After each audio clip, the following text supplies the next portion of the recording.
not persist in asking them to do so. I should also like to remind members about the church service to mark the start of the new Parliament tomorrow. You will all have received information about it, and I look forward to seeing those of you who are able to attend tomorrow. Now then, the clerk will now... Oh no, we've got first of all, we're going to have the first of our statements, and the first statement is on Nato. So I would now like to call Prime Minister.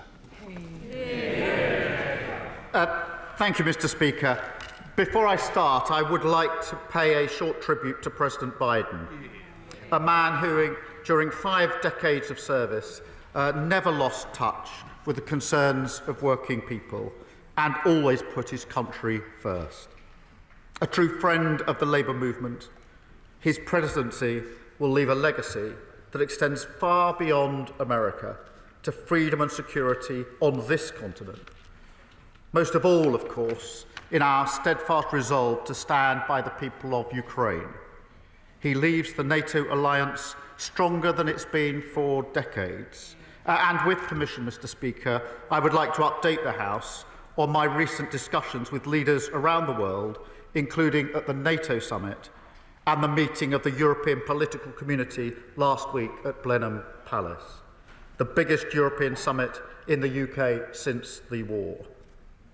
Mr. Speaker, the House knows the significance of Blenheim Palace, the birthplace of Winston Churchill, the man who steered the march of European history towards democracy and the rule of law, a shared sacrifice for freedom, the blood bond of 1945. And, Mr. Speaker, at both of these summits, we reaffirmed our commitment to that bond of security and freedom, as I'm sure we do in this House today. NATO is the guarantor of those values, and it is more important than ever because, Mr. Speaker, today in Europe, innocent lives are once again being torn apart. 2 weeks ago today, an attack on a children's hospital in Kyiv. Children with cancer, the target of Russian brutality. And, Mr. Speaker, Russia's malign activity is not confined to Ukraine. In the Western Balkans, in Moldova, in Georgia, they are sowing instability. And let us not forget, they have targeted people in our streets, attempted to undermine our democracy. And so, Mr. Speaker, in the first days of this government, I have taken a message to our friends and allies of enduring and unwavering commitment to the NATO alliance, to Ukraine, to the collective security of our country, our continent, and our allies around the world. Mr. Speaker, that message was just as relevant at the EPC last week. And can I take this opportunity to thank the Leader of the Opposition who brought that event to our shores in the first place.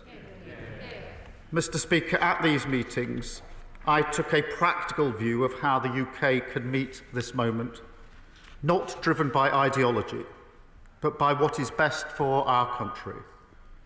That includes resetting our relationship with the EU, because on these benches, we believe that the UK and the EU, working together as sovereign partners, are a powerful force for good across our continent. That has been my message throughout the many conversations I've had with leaders in recent days. Because, Mr. Speaker, countries want to work with Britain. Of course they do. They welcome renewed British leadership on security, on illegal migration, on global challenges like climate change. Our voice belongs in the room, centre stage, fighting for the national interest. And, Mr. Speaker, my conversations have focused on issues where the British people want action. So I'd like to update the House on my discussions in 3 specific areas. First, European security. In Washington, I told NATO allies that the generational threat from Russia demands a generational response. And that's why my honourable friend, the Chancellor of the Exchequer, will set out a clear path to spending 2.5% of our GDP on defence. It's also why I launched a strategic defence review, led by the former NATO Secretary-General Lord Robertson, to strengthen our armed forces and keep our nation safe. I also took the opportunity at the NATO summit to confirm that we will deliver £3 billion worth of military aid to Ukraine each year for as long as it takes. And together we confirmed Ukraine's irreversible path to full NATO membership. Because it is clear to me that NATO will be stronger with Ukraine as a member, something I reiterated to President Zelensky in person in Downing Street on Friday. Second, I want to turn to the Middle East, because, Mr. Speaker, that region is at the moment in grave danger and fragility. And so I've spoken to leaders in the region and allies around the world about our collective response. How can we deal with the malign influence of Iran, address their nuclear programme, manage the threat from the Houthis, ease tension on Israel's northern border, and work with all partners to uphold regional security? Fundamental to this, of course, is the conflict in Gaza. I've spoken to the leaders of Israel and the Palestinian Authority. I've been clear that I fully support Israel's right to security, the desperate need to see the hostages returned. And I've also been clear that the situation in Gaza is intolerable and that the world will not look away as innocent civilians, including women and children, continue to face death, disease and displacement. Mr. Speaker, it cannot go on. We need an immediate ceasefire. Hostages out, aid in, a huge scale-up of humanitarian assistance. That is the policy of this government, and an immediate ceasefire is the only way to achieve it. So we will do all we can in pursuit of these goals, which is why, as one of the first actions taken by this government, we have restarted British funding to the UN Relief and Works Agency to deliver that crucial humanitarian support. Mr. Speaker, we received the ICJ opinion on Friday and will consider it carefully before responding. But let me say that we've also always been opposed to the expansion of illegal settlements, and we call on all sides to recommit to stability, peace and normalisation, and the two-state solution. A recognised Palestinian state, the right of the Palestinian people, alongside a safe and secure Israel. Third, Mr. Speaker, I want to turn to illegal migration. This issue has now become a crisis, and to tackle it, we must reach out the hand to our European friends. We started that work at the EPC, agreeing new arrangements with Slovenia and Slovakia, deepening cooperation across Europe through our new Border Security Command, and increasing the UK presence at Europol in The Hague, to play our full part in the European Migrant Smuggling Centre.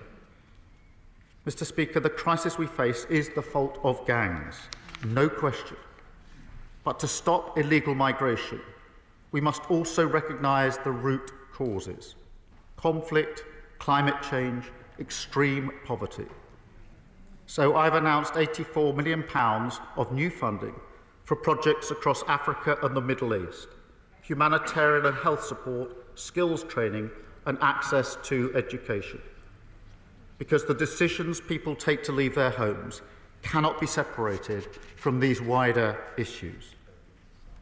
Mr. Speaker, we will work with our partners to stamp out this vile trade wherever it exists, focus on the hard yards of law enforcement with solutions that will actually deliver results. I've seen this in action, tackling counter-terrorism as Director of Public Prosecutions, and we can do the same on illegal migration. But let me be clear, there is no need to withdraw from the European Convention on Human Rights. That is not consistent with the values of that blood bond, and so we won't withdraw, not now, not ever. Because, Mr. Speaker, the basic fact is the priorities of the British people do require us to work across borders with our partners. And a government of service at home requires a government of strength abroad. That is our role. It's always been our role. Britain belongs on the world stage, and I commend this statement to the House. Thank you, Mr. Speaker. Rishi Sunak. Can I thank the Prime Minister for advance sight of his statement and join him by praising President Biden for his long career of public service, both at home and abroad. Working together, we took our AUKUS partnership to the next level. We supported Israel after the terrible events of October the 7th, defended our countries from the Houthi threat, but also led global efforts to support Ukraine as it resisted Russia's assault. On a personal level, it was a pleasure to work with him to strengthen the partnership between our two countries, and I wish him well.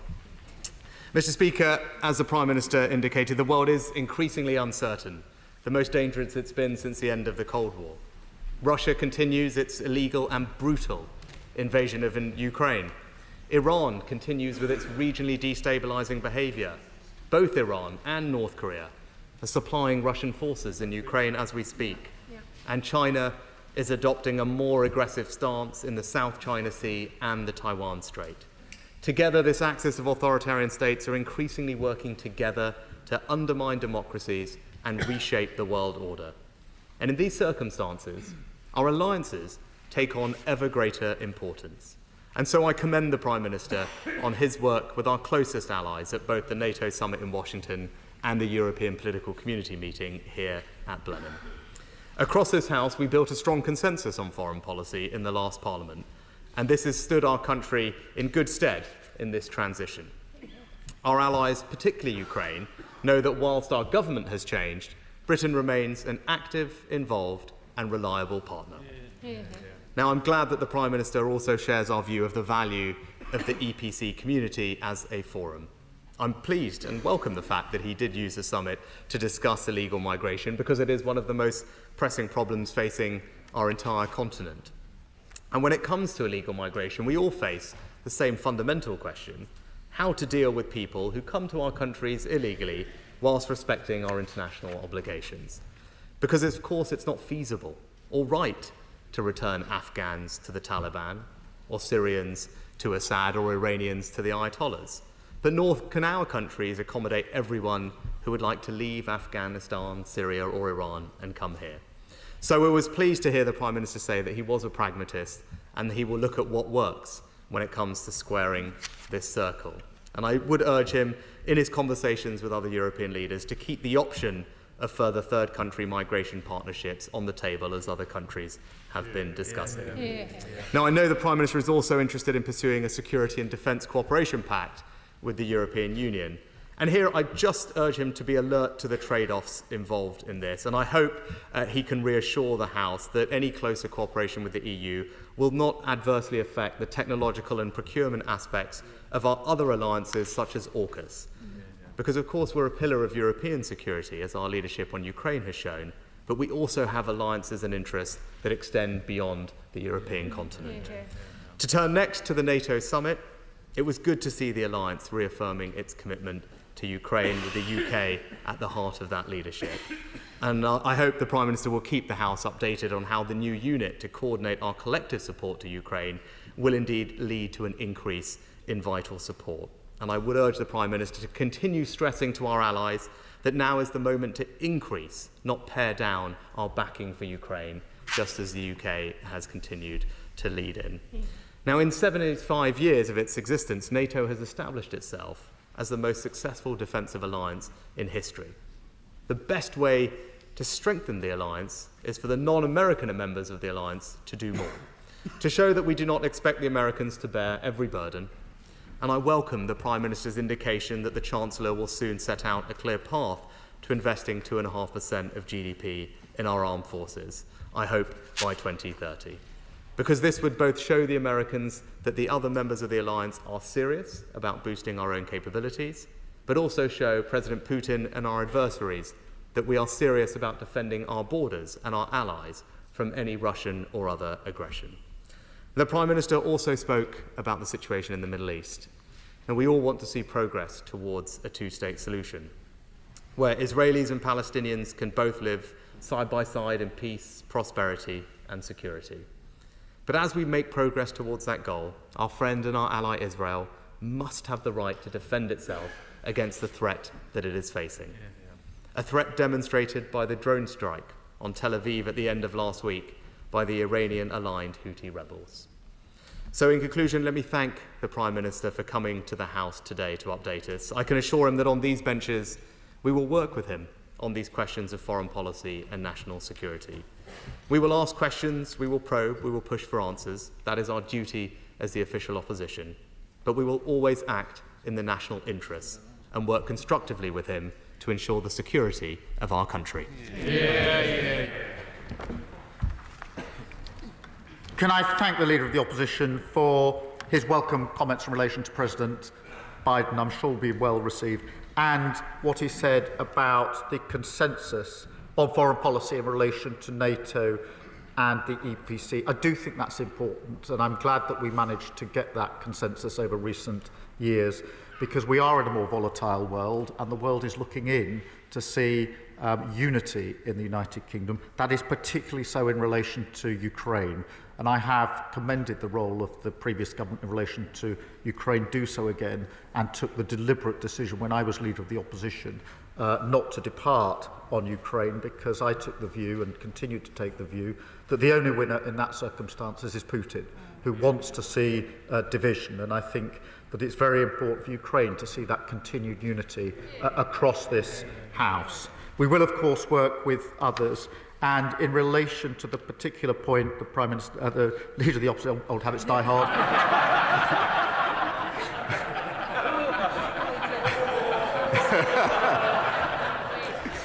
The point that the Leader of the Opposition put me on security and cooperation with our EU allies, I do believe that's for our mutual benefit, but I can assure him and the House that that does not cut across or come at the cost of other alliances, and we're fully committed to AUKUS, something I was able to make clear in opposition, and I take this early opportunity to affirm in government, because again I think it's an area where there's important consistency across the House. And in relation to the conflict in Gaza, I think the more that we can be united in this House, the better. It is an issue of great complexity, but I do think that the approach that has been shown is the right approach, and we take it forward in that spirit. Thank you very much. Thank you, Mr. Speaker. Can I congratulate the Prime Minister on his flying start on the world stage, and for his determination to build not simply a rules-based order, but a rights-based order, rooted in what Churchill called the Great Charter and we call the European Convention on Human Rights. We want its freedoms and liberties to be enjoyed by the people of Ukraine, but that will take victory over Russia. That will need more than courage. It will need resources.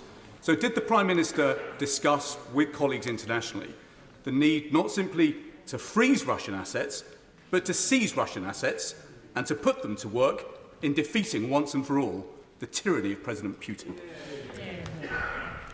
Well, I thank my honourable friend for that question. The centrality of the Ukraine issue, yes, of course, it requires resource, it requires more pressure in relation to sanctions, but it requires resolve. And one of the key issues coming out of the NATO Council in Washington was a real sense of, particularly in relation to Ukraine, a bigger NATO with more countries than have ever been at the Council before, a stronger NATO, but also a unity of resolve when it came to standing up to Russian aggression, particularly in Ukraine. And therefore, whether it's resources or sanctions, they were central to the agenda there. Thank you.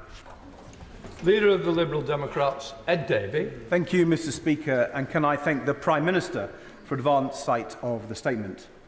Closer cooperation with our European neighbours is absolutely essential, whether it's Russia's illegal war against Ukraine or tackling the criminal gangs responsible for the small boats crisis, and I welcome the new government's change in approach on this. I also welcome, Mr. Speaker, the new government's support for an immediate ceasefire in Gaza. Clearly, we need to put an end to the humanitarian devastation there, get the hostages home, and open the door to a two-state solution. Upholding international law is also crucial, and to that end, I hope the government will respect the ruling of the ICJ last week when it considers it. Coming on to the NATO summit. 70 years on from the foundation of NATO, the alliance has never been more relevant, and we support the NATO summit pledge of long-term security assistance for Ukraine, as well as increased support now to ensure she can resist Russia's attacks and liberate her territory. I'm pleased that in this new Parliament, this House will continue to stand united behind the brave Ukrainians opposing Russia's illegal war, just as we've done together in recent years. But I hope that members of this House will not be complacent about the impact that the upcoming US elections could have on the security of not just the UK and our allies, but Ukraine too. We must hope that the leadership of President Biden continues with his successor, and I'd like to echo the Prime Minister's tribute to President Biden. But whatever happens in the US, part of the answer is for the UK and Europe to increase defence spending. The previous Conservative government has left a legacy of the smallest army since the age of Napoleon and played fast and loose with public money, making our shared ambition of 2.5% of GDP for defence spending a much more complicated route. And we look forward to the Chancellor Exchequer's plan. I hope that this government will start by reversing the planned cuts to the army of 10,000 troops. This is a vital first step. So will the Prime Minister reassure the House and the country that this will be a priority within the recently launched Strategic Defence Review? We also urge the government to move further and faster in taking steps to seize the frozen Russian assets, of which there are £20 billion worth on our shores and the same amount on the continent. I hope that he will recognise that we have an opportunity to lead within Europe on this vital issue. If the US cannot, Europe must. Thank you very much. On the three issues, firstly, on the international court, we do respect the independence of the court and international law, and let me be very clear about that. I won't get tempted into questions about the US elections later this year, save to say that it will obviously be for the American people to decide who they want as their president, and as you would expect, we will work with whoever is the president after they've made their choice. On the question of troop numbers, I take the point about the low numbers of troops. That will be looked at in the Strategic Defence Review that we're carrying out into threats, capability and resources. Thank you. Dr. Rupert. Thank you, Mr. Speaker. It was incredibly pleasing to see the Prime Minister both at NATO and welcoming leaders from across our continent to Blenheim Palace in a historic moment for a reset with Europe after the disastrous legacy that the departing government left behind. Can I ask, did the subject of youth mobility for students and such like arise? And could his government look into repairing this for its soft power, cultural exchange and growth-boosting properties that have been so valued as we're now in a post-Erasmus era? I thank the Honourable Lady for her question. Look, the reset with our European allies was well received. And there was clearly an appetite to work in a different and better way with the UK, and I think that will stand us in good stead as we go forward. We did have discussions about a closer relationship with our EU allies, but I made it very clear from the outset, as I have done in opposition, that does not mean rejoining the EU, that does not mean going back into the structures of the EU, and it does not mean freedom of movement. And I took the early opportunity to make that clear to our European allies so that we can move forward progressively, but with the right framework in mind. Thank you. Sir Julian Lewis. May I congratulate the Prime Minister on his election victory, and particularly on the very strong commitment he gave at the beginning of his campaign to the maintenance of the strategic Trident nuclear deterrent in the future. Does he agree with me that if an organisation like NATO had existed in 1914 or in 1939, which committed America to the protection from day one of countries like Belgium in the one case or Poland in the other, those two terrible conflicts might well never have broken out? And does he therefore share my concern that the virus of isolationism is once again on the move in certain parts of the American political spectrum? Thank you for that question. Firstly, I was able to make clear our unshakable commitment to the nuclear deterrent, something I did in opposition. I've been able to make absolutely clear as Prime Minister, and it was very important that I did so from the outset. In relation to what may have happened in the past, I won't speculate, but I do believe that NATO is the most successful alliance the world has ever known, and that it is as needed now as it was when it was founded. The Labour then government was very proud to be a founder member of NATO, and it was very important for me to reaffirm our unshakable support for NATO. The world is a more volatile place. The challenges are greater now than they've been for many years. And I think that NATO is as needed now and as relevant now as it's ever been in its history. Thank you. Rachel Maskell. Thank you, Mr. Speaker. I congratulate my right honourable friend, the Prime Minister, for the leadership he showed not just at NATO but the European political community. Working together and collaborating is important, not least in an unstable world that we're in. Could he set out for the House what discussions he had about the EU-UK Trade and Cooperation Agreement in the light of its renegotiation deadlines next year? Thank you. I was able to have early discussion about the EU-UK trade arrangements of a preliminary sort. There is an appetite for that discussion. Nobody pretends that it's an easy discussion. And I'm pleased to have appointed a minister who will take responsibility for that important work. It does not involve rejoining the EU. It does involve resetting and improving the relationship we have with our EU allies. Thank you. Sir Julian Smith. Congratulate the Prime Minister on his election win and wish him the very best in his new role. Building on the last question, the EPC summit seemed very positive. How does he see using this political locus to get the UK in the best possible position for the renegotiation of the TCA in 2026? I thank the honourable member for his comments. I do think that there is an appetite now for a different discussion about our future relations with the EU, whether that's trade, whether that's education and research, or whether it's security cooperation. I think particularly in light of what's happened in Ukraine, there is a shared sense that there's room for closer work and closer ties there. So they're the three main areas. It's at very early stages, but the reset was very well received by very many European allies, and I was very pleased to have that early opportunity to set out our case. Thank you. Mr. Speaker, the Prime Minister's statement will be warmly welcomed by the people of Rochdale, particularly the Ukrainian community, which has flourished in our town for nearly 80 years. So can I pass on to him a direct message from Olga Kurtunik, who is the chair of the Rochdale branch of the Association of Ukrainians in Great Britain, who told me yesterday she's very, very grateful for the Prime Minister's continued support for President Zelensky in the fight against this illegal war that Putin waged. Well, I'm very pleased to hear that and to be able to make that clear commitment.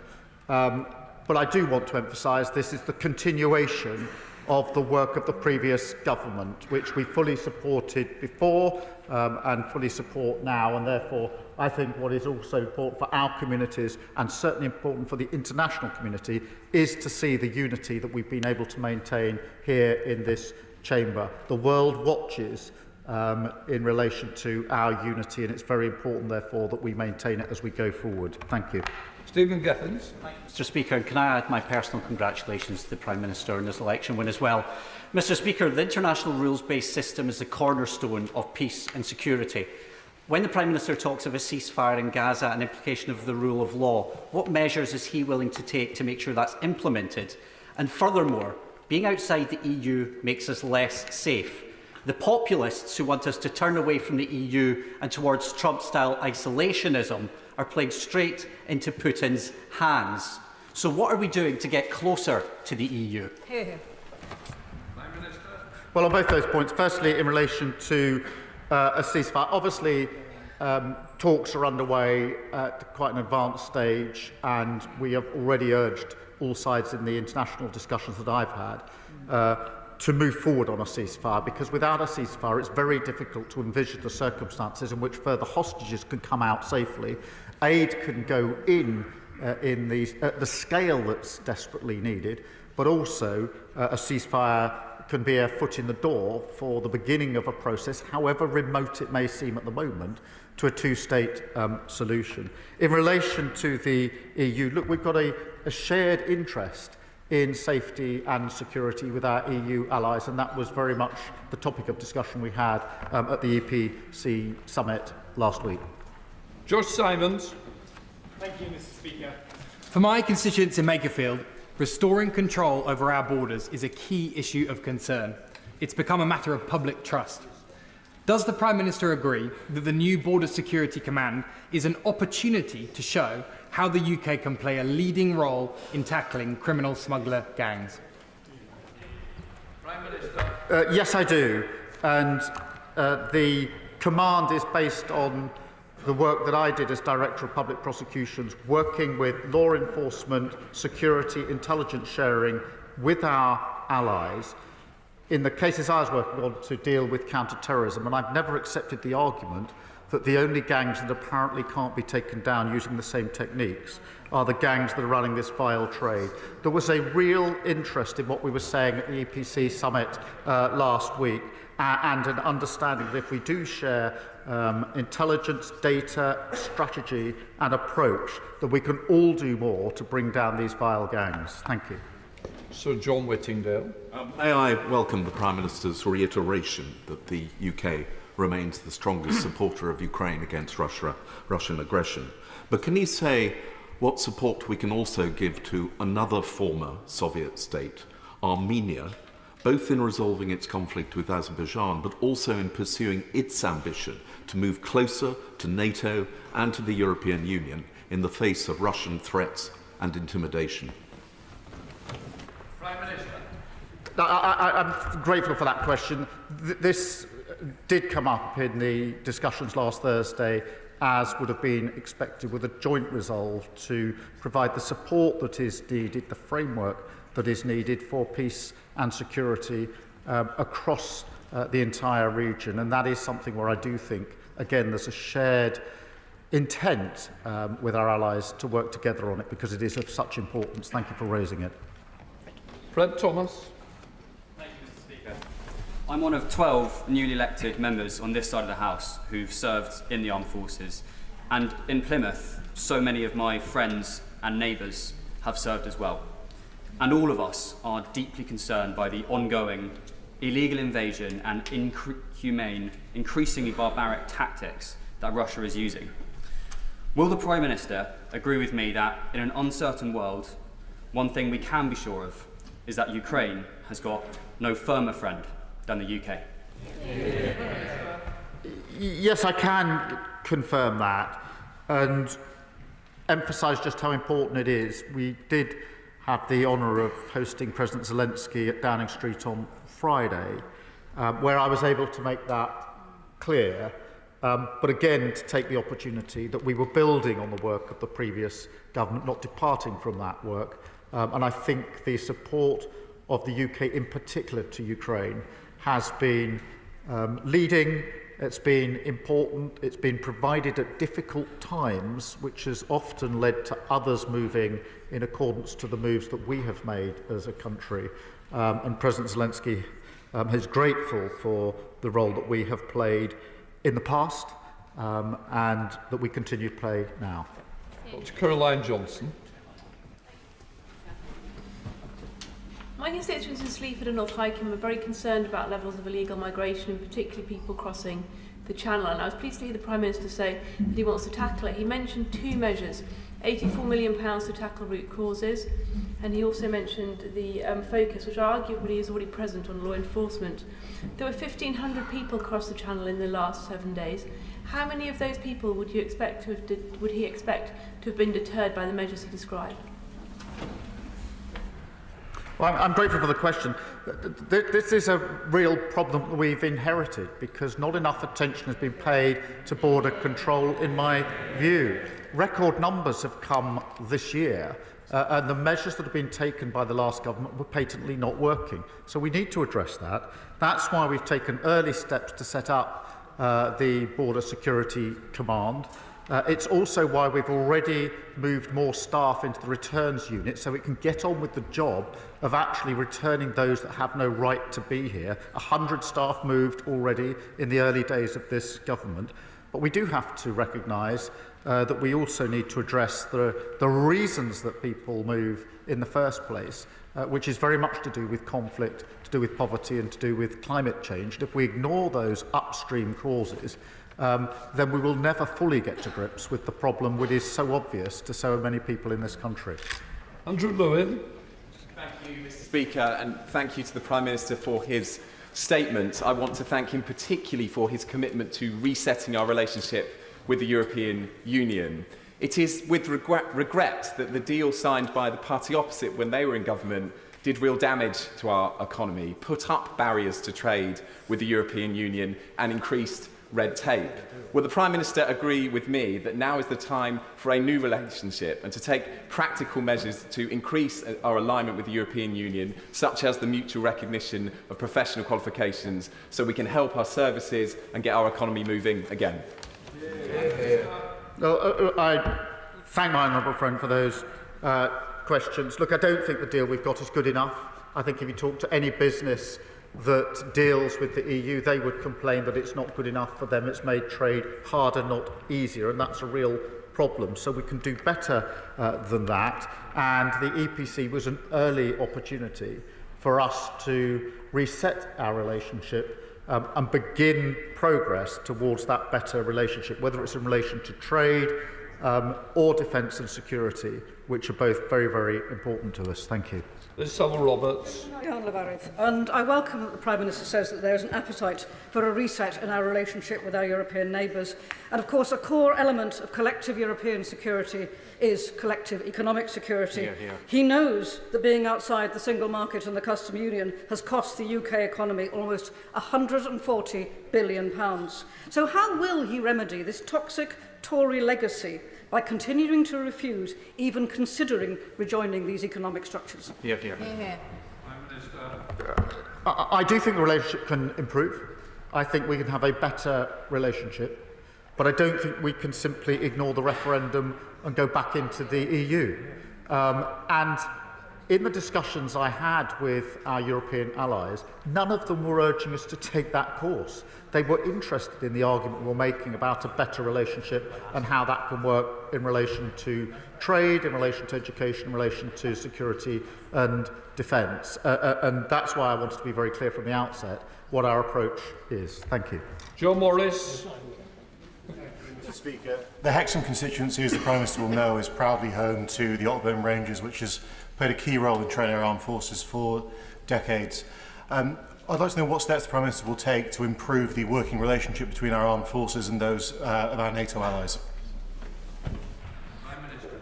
Well, I'm grateful for that question. Our armed forces provide huge resource to NATO, particularly in Europe, and of course fully committed in almost every respect to NATO across our armed forces. So I think there's huge room for further such work, building on what is clearly working already. Thank you. Maltos. Thank you, Mr. Speaker. The Prime Minister has given us fine words about the importance of our membership of international institutions, and in particular international courts. And I agree with him. It's profoundly in our national interest that we're a member of these organisations. But he will know as well as I that those courts are only as good as the action and consequence that flows from their judgment. Without action and consequence, then their judgments just become hot air. So in relation to Israel-Gaza, and in particular the occupation of the West Bank, could he please assure us that he's considering hard consequences for the very obvious flagrant breach of international law that's taking place on a daily basis in that part of the world? Prime Minister. I'm grateful for that question because I believe in international law, and I think it's very important that we keep to our commitments in international law. We're known for that as a nation, and it matters to the world. In relation to the courts, I respect their independence. Obviously, we will have robust discussion about the particular judgments or actions that they might publish and decisions that they come to. But it is important, if you believe in international law, to be equally clear that we support the independence of the courts. Without that anchor, then we do not have the framework that is so important to us in terms of enforcing international law. Thank you. Adam Joji. And I welcome the Prime Minister's statement and very much echo his words about President Biden.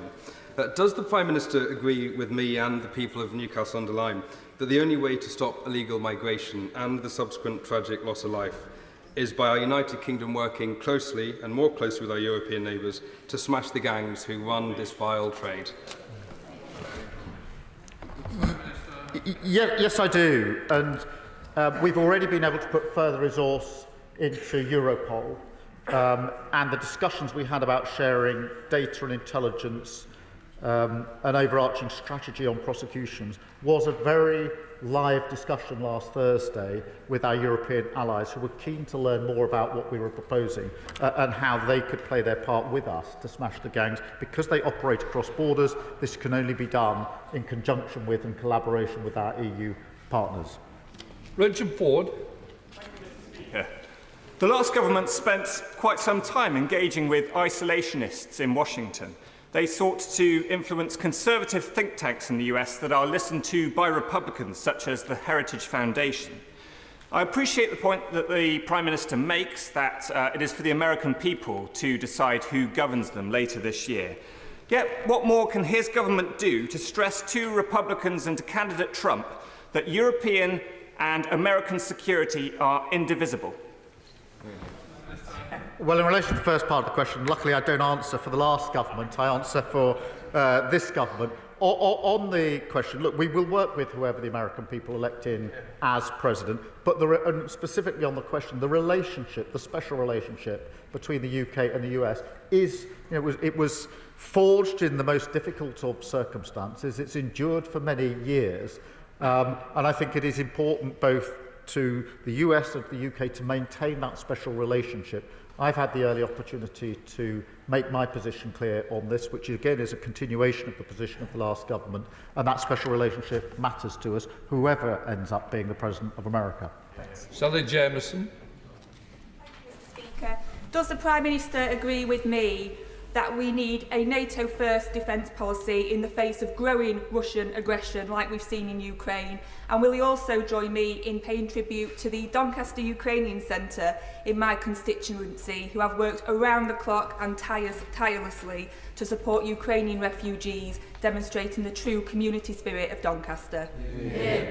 Well, let me start by joining in that and making it clear how important that work that's done in so many communities is really important in terms of the support that is shown and the welcome actually it's shown as well to refugees. In relation to the point about NATO first, this is very important. As I say, we're very proud to have been the founding members among the founding members of NATO, and the review that we've put into place does have framework principles, one of which is NATO first, so that will inform the way in which we conduct the strategic review. Thank you. Sir Desmond Swain. Why do we continue to limit Ukraine's ability to take the fight to Russia? Well, the approach to capability which has been provided from the UK remains the same now as it was 3 weeks ago. So no different decisions have been taken based on the principles of recognising Ukraine's right to self-defence and the parameters of international law. I think that's right, and that's why no new decisions have been taken in relation to that. John Slinger. Thank you, Mr. Speaker. Will the Prime Minister agree with me that the strength and unity of purpose expressed by our international alliances is mirrored and indeed enhanced by the solidarity with which the British people have shown friendship in accommodating Ukrainians in this country? And would he join me in praising the work of the rugby Ukrainian community and assuring me that his government will continue to support such groups going forward? Yes, on both points. I was very struck a number of months ago when I was in Swindon with Ukrainian women who were leading some of the workshops on businesses and success and the incredible contribution they were making. On the main point about the attitude of the British people, it was really good to be able to say to President Zelensky, as I did, that we've just had an election and that we've been all over the United Kingdom, and pretty well wherever we went, you saw the Ukrainian flag and people supporting Ukraine, irrespective of party political differences. There was a real sense that the whole country, as well as the government and the opposition here, support Ukraine and are determined to do whatever they can to stand up to Russian aggression. And I think we should be really proud of the fact that we see that right across the country. Jeremy Corbyn. Thank you, Mr. Speaker. I congratulate the Prime Minister on the office he's achieved and thank him for the statement he's given today, and I'm pleased with the decision to remain as part of the European Convention on Human Rights. In all the meetings he's had with both the EU and NATO, was the issue of global war considered? The issues not just of the wars in Ukraine and Palestine, but also in Sudan, in Congo and Yemen, and the possibilities of involving the UN much more in looking towards a more peaceful future rather than a continued greater expenditure on arms. And if we are to follow the role of international law, whilst I'm pleased that he's called for a ceasefire in Gaza, surely it needs to go a bit further and call for the withdrawal of Israeli occupying forces in both Gaza and the West Bank, and an end to our complicity by the supplying of arms to Israel. Can I just gently say to Honourable Gentleman, I've got a lot more to get in as well. As important as his message is, I need to make others heard. Prime Minister. Let me deal with both points. Firstly, in relation to conflict resolution, yes, that did come up because we had a very full discussion about illegal migration, about the law enforcement aspect of it, as I've explained, but also about the root causes of migration, conflict, poverty and climate change being key among them.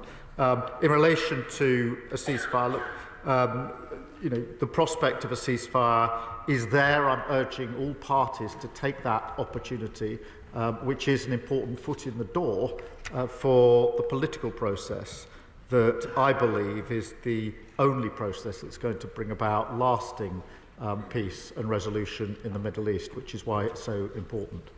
Katie White. I congratulate the Prime Minister on clearly a very successful set of meetings of last week. But can I ask my right honourable friend, does he agree that the shift in relationship with the European Union, led by the previous government, has indeed made us economically poorer and undermined small businesses, like the toy shop in my constituency in Horsforth, which closed? Can I ask, will he ensure that small businesses and their needs and prosperity will be at the heart of any renegotiation deal in 2 years' time? Well, I'm grateful for that question. Look, there are businesses across the country who are dealing with Europe who do feel that the deal that this government, the last government, negotiated is not good enough for them, and it's made trading much harder for them, which is why they're encouraging of us to reset that relationship and make sure that we get a better deal. It would be better for our country, be better for our businesses and better for our economy, and our number one mission in government is to grow our economy, and so it's very important to be seen in that context as well. Sir Geoffrey Clifton-Blow. Thank you, Mr. Speaker. May I congratulate the Prime Minister too on what has obviously been a successful series of meetings last week. He set out some of his new policies to deal with illegal migration across the Channel today and return illegal migrants from this country. Over what sort of timescale could the British people reasonably expect his new policies to start have a real effect on these issues?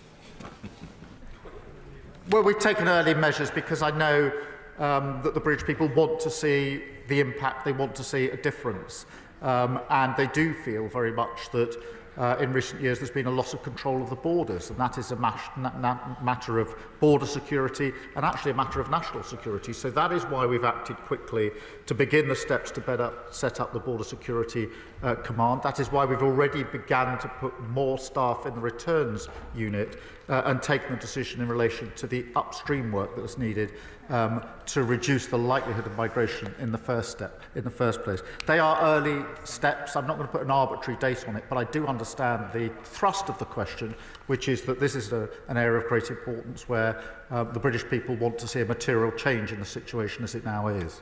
Mark Ferguson. Mr. Speaker, in Gateshead Central and Wickham and across the North East, those who have fled Putin's war in Ukraine want to make the most of their time in our community. But above all, they want to know that the British people stand with them. So I thank the Prime Minister for his ongoing support for the people of Ukraine. But can he expand further on Ukraine's future entry into NATO, which is so critically important? Yes, I can. I'm grateful for the opportunity to do so. The NATO Council committed itself to an irreversible path to membership of NATO. That is a material step forward from a year ago, and it's among the reasons that President Zelensky said that the Council was a success in relation to membership of NATO. And that's why I said what I'd said in my statement, but now that path is irreversible, and that is a good thing, welcomed across the NATO allies. Thank you. Greg Smith. Thank you, Mr. Speaker. The level of infiltration by Hamas into UNRWA is well documented. From UNRWA staff taking part in the pure evil that was the 7th of October attack, to UNRWA-funded schools being used to store weapons and harbour terrorists, to terror infrastructure being found under UNRWA's own headquarters in Gaza City. So can I ask the Prime Minister, before he took the decision to recommit UK taxpayers' money to UNRWA, what advice did he receive on that infiltration, and what steps has he demanded that UK taxpayers' money can never, ever be used to fund terror or preach hate? Well, as the honourable member would expect, we took the most careful advice and subjected it to the most careful consideration, because we were concerned, as anyone in this House would be concerned, by the suggestions and allegations in relation to October the 7th. So we took that really carefully, very seriously, with the utmost consideration. There has, of course, been an independent review and steps put in place, but there is a vital role for UNRWA. Many other countries have restored funding for UNRWA. It is the right thing to do, but I can give an assurance that the most careful consideration was given before that step was taken, as the honourable member would have expected. Joe Powell. Mr. Speaker, can I warmly welcome the announcement that the UK will lead an initiative to crack down on Russia's shadow fleet of sanctions-evading ships that are helping generate dirty money to fund their war machine? And will the Prime Minister continue to make sanctions enforcement a priority and update this House on the state of international negotiations to utilise frozen Russian assets, including those in Kensington and Bayswater, to support Ukraine now? Well, I'm grateful for that question, and I think there was important progress at NATO in relation to sanctions, and I do think it's important for the House to have regular updates, and therefore we can commit to give the next update as soon as it's appropriate to do so. But I think across the House there is a resolve to use sanctions as effectively as they can be used as one of the weapons in relation to Russian aggression. Thank you. Colin Miller. Thank you, Mr. Speaker. I hope the Prime Minister enjoyed welcoming fellow European leaders to Blenheim Palace in my constituency. One of my constituents, Rose, is currently studying Spanish and French at Southampton University. She would like to spend her year abroad working in Spain to strengthen her language skills and improve her employment prospects. Yet, as it stands, she has no right to work there. I hope the Prime Minister saw the benefit of working with his European counterparts and perhaps making a few new friends. I hear his response on not rejoining the political structures, but as a specific measure to improve the opportunities for young people, will he open talks with the European Union on a youth mobility scheme? Well, it was very good to be in the honourable member's constituency at Blenheim Palace, and I can't tell him how many European leaders said to me that they had previously visited usually whilst they were studying in the UK, but only paid the £5 to get into the grounds because they hadn't had the money to get into the building, which they were then entering, which was a common theme. On the substance of his question, look, we're not returning to freedom of movement, but I do understand the desire of people to work in other countries. But look, I need to be clear, there's no rejoining the EU, there's no rejoining the single market or the customs union or return to freedom of movement. But I do believe there's a better deal that we can work on. And I think that the more we can work across the House on that, the better, because then it will be the more enduring. Peter Swallow. Speaker. As the proud home of the RMA Sandhurst, my constituency knows the vital importance of our armed forces in keeping Britain safe. So I warmly welcome the government's commitment to setting out a path to 2.5% GDP spending on defence. Can the Prime Minister update us on conversations he's had with our NATO friends and allies to encourage others to match this target? Well, I'm proud of the commitment we already make to NATO over the 2%, and we did have a discussion at the NATO Council, as you'd expect, on the need for all NATO members to make that contribution and to increase their contribution, and there was a commitment to do so. Our commitment to 2.5% will be set out, and the path to it will be set out by the Chancellor of the future fiscal event. Thank you. Thank you, Mr. Speaker. And in seeking to reset Britain's relationship with the European Union, can the Prime Minister confirm that his government will not accept EU rules automatically applying in Britain unless they have been specifically agreed by this Parliament? Yes. Oliver Ryan.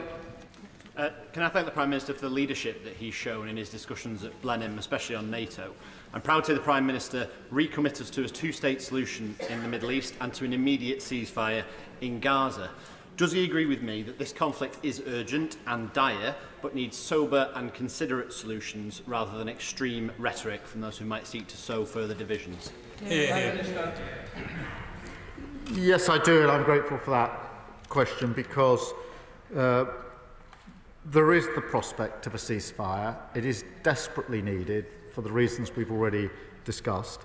It will only happen if there's international agreement and a sober assessment that provides the framework for the remaining hostages to be released. I shudder to think of the state of some of them.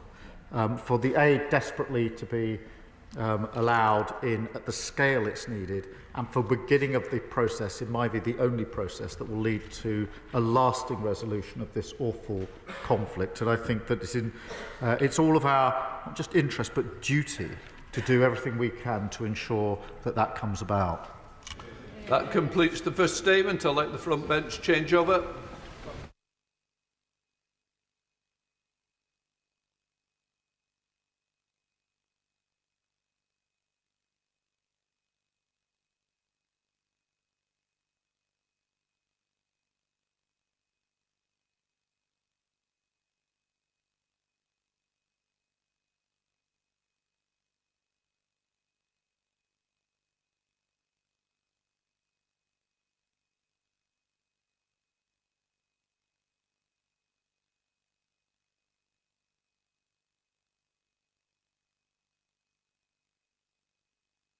Right, we now